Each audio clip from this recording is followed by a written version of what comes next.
दोस्तों, आज हम जिस लेबनान व इजराइल देश की जंग देख रहे हैं, वो देश कैसे एक क्रिश्चियन देश से मुस्लिम देश बन गया, जहां 80% जनसंख्या ईसाई होने के बावजूद ऐसा क्या हुआ कि इतने कम वर्षों में ही ईसाई वहां से गायब ही हो गए।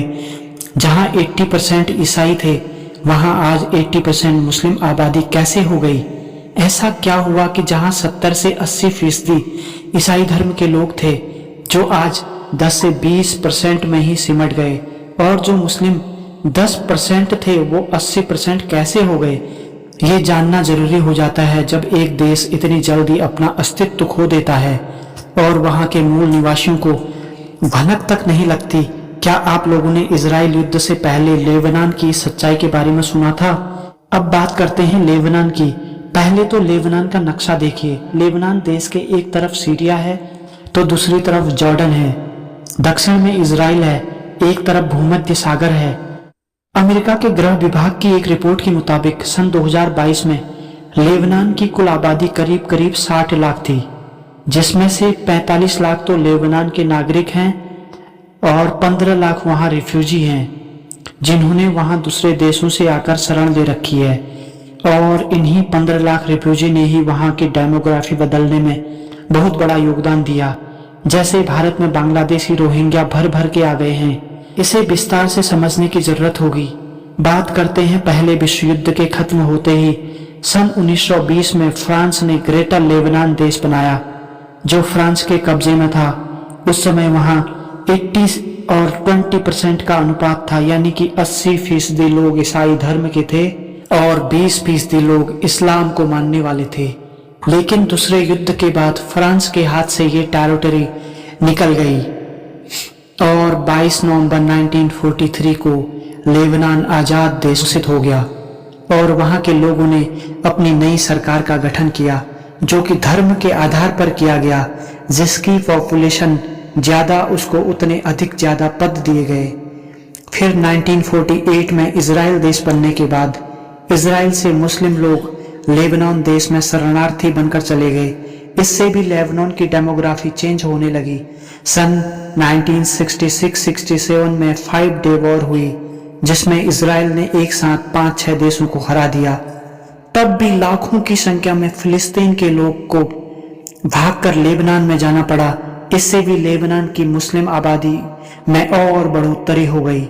इसका एक कारण ये भी रहा कि फिलिस्तीन से जो लोग लेबनान भागकर आए थे, उन लोगों ने इजराइल के खिलाफ षड्यंत्र रचना शुरू कर दिया और लेबनान में ही बड़ी संख्या में धर्म परिवर्तन कराकर अपनी ताकत बढ़ानी शुरू कर दी।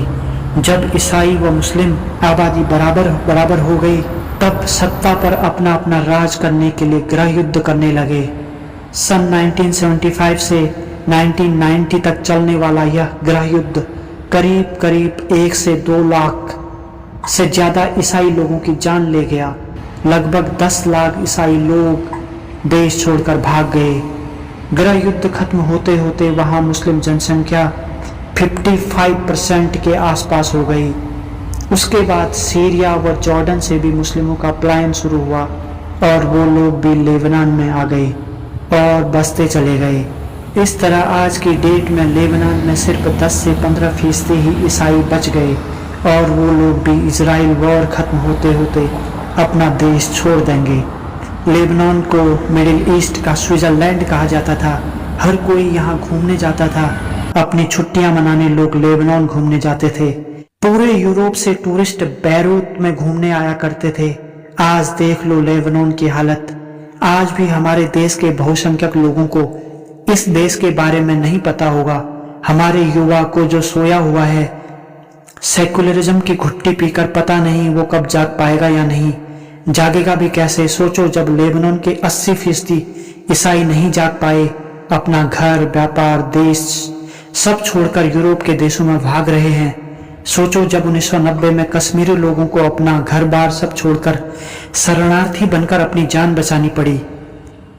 पता नहीं ये लोग किस दिशा में जा रहे हैं। ये कौन सा धर्म युद्ध चल रहा है। ये देश तो वसुधैव कुटुंबकम, पूरा विश्व एक परिवार की सोच रखता था। फिर ऐसा क्यों? मेरा धर्म बड़ा, दूसरे का धर्म छोटा।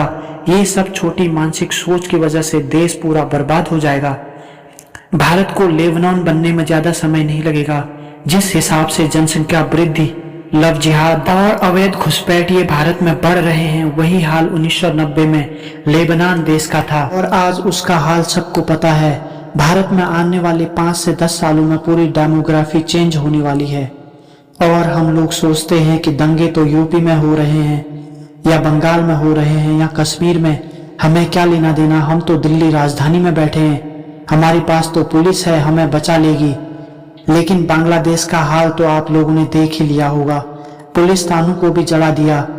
वो लोग भी यही सोच रहे थे कि हमें क्या लेना देना, अब देख लिया नतीजा। आज से 20 साल पहले लेबनान के ईसाई लोग भी यही सोच रहे थे कि हमारे शहर में तो दंगे नहीं हुए, तो हम क्यों सोचें, और यही सोच पूरे देश को बर्बाद कर गई। एक स्टडी बताती है कि जैसा लेबनान के ईसाइयों के साथ हुआ, वही भारत में कश्मीरी लोगों के साथ हुआ और दिल्ली वाला सोचता है कि मेरा शहर तो सेफ है। हमें ये सोच बदलनी होगी, नहीं तो हमारी आने वाली पीढ़ियां कभी हमें माफ नहीं करेगी। जो गलती लेबनान में बैठे नेताओं ने की, वही गलती हमारे नेता कर रहे हैं। वही हाल आज पूरे यूरोप के देशों का है। आज तक जो यूरोप खुशी खुशी शरणार्थियों को अपने देश में शरण देता था, आज उनका हाल बेहाल है। अब Britain, Germany, Italy, Belgium, France जैसे देश इस समस्या से जूझ रहे हैं। वही हाल भारत का होने वाला है। हमें इन देशों से सीखना पड़ेगा, अपनी संस्कृति व अपने धर्म को बचाना होगा।